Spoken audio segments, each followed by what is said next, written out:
A quick overview of the literature review. I'm Professor Burrows, and this is Criminal Justice 501, Professional Writing and Prose Seminar for Criminology and Criminal Justice. A literature review is an original work based on a critical examination of the literature on a given topic. The reviewer should evaluate the available evidence, evaluate the relevant theories, note any discrepancies in the literature, and ultimately create a synthesis that provides a comprehensive overview of the literature. A literature review is part science and part art. It's science in the sense that one must evaluate a considerable number of original research reports. One must also examine the research critically and make evaluations to arrive at conclusions based on the strengths and weaknesses of the research evidence. It's also part art.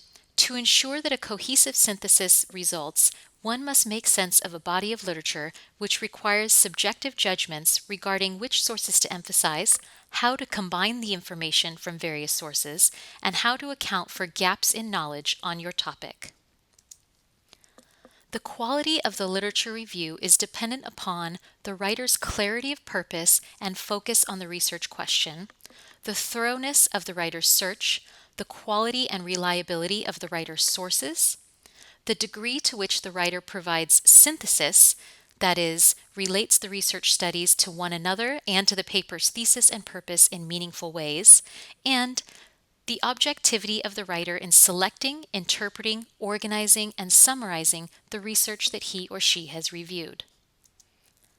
A literature review is a synthesis of the literature on a topic. To create a synthesis, various diverse and sometimes conflicting ideas and findings in the literature need to be evaluated and combined to create a new original work that provides an organized overview of the state of knowledge on a topic.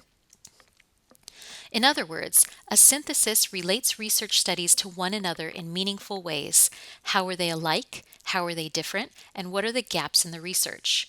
A synthesis also relates research to the paper's thesis and purpose.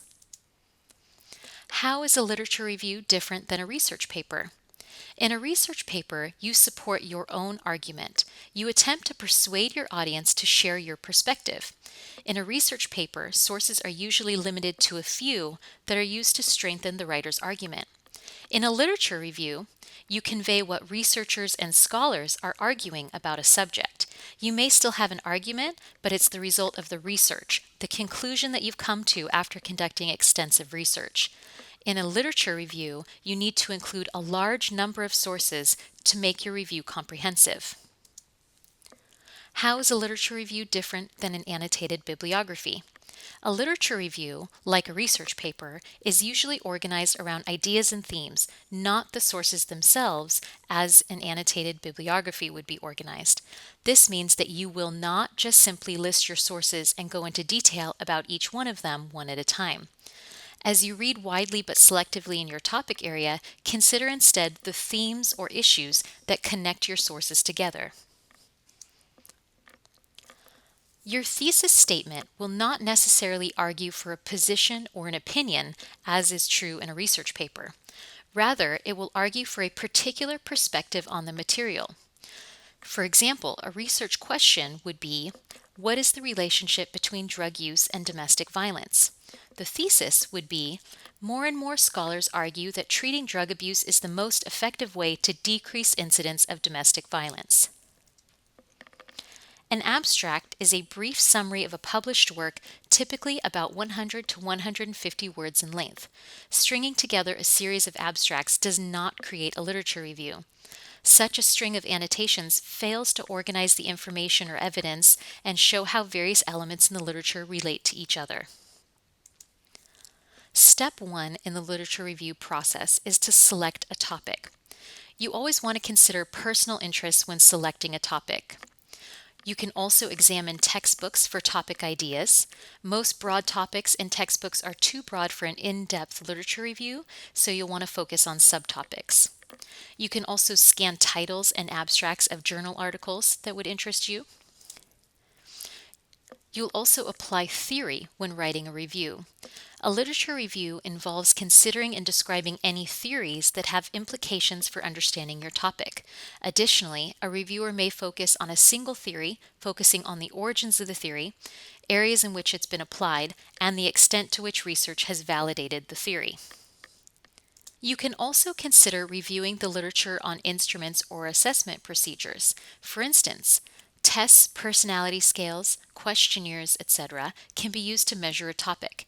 You might cover how a topic has been measured historically, the development of current predominant instrument, and the results of studies of that instrument's validity and reliability. And finally, brainstorm. Step 2. Locate and read literature for an overview.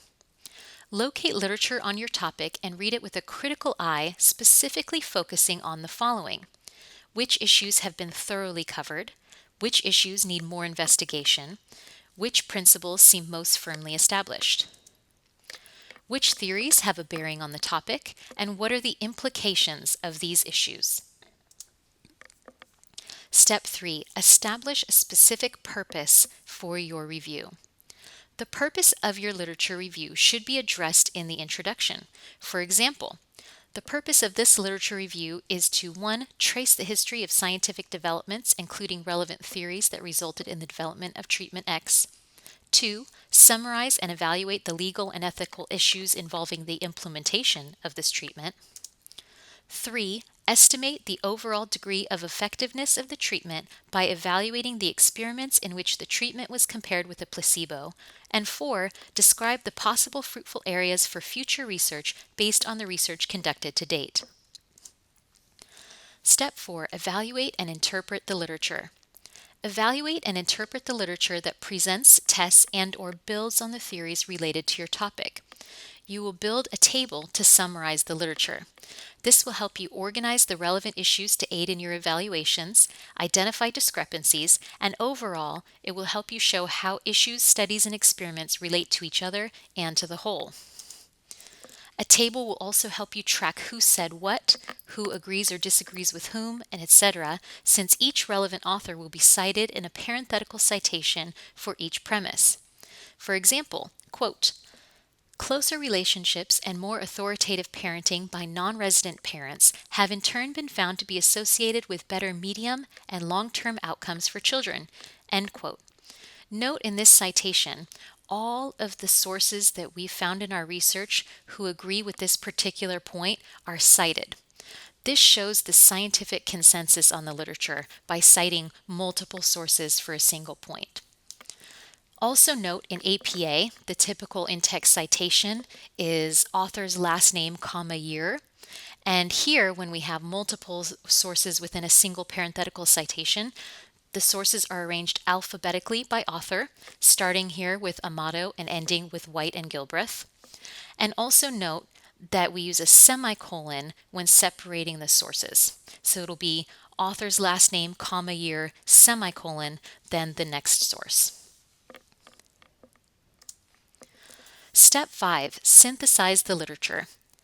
Synthesizing the literature is done by first grouping various sources according to their similarities and differences while considering possible explanations for differences and contradictions within the literature. A synthesis will often not result in a single straightforward conclusion. Instead, it might consist of speculation on how the pieces of evidence found in the literature all fit together. Based on this, include some tentative conclusions and a discussion of their implications. Be sure to include any relevant policy implications as well. This often leads to suggestions for future research that might produce a more definitive understanding of the topic. Step 6. Plan and write the first draft. Begin by introducing the topic and establishing its importance. In a literature review, we establish the importance of a topic in one or two of two very specific ways. First, we show the number of people affected by this problem. Second, we can show the extent to which people are affected by this problem.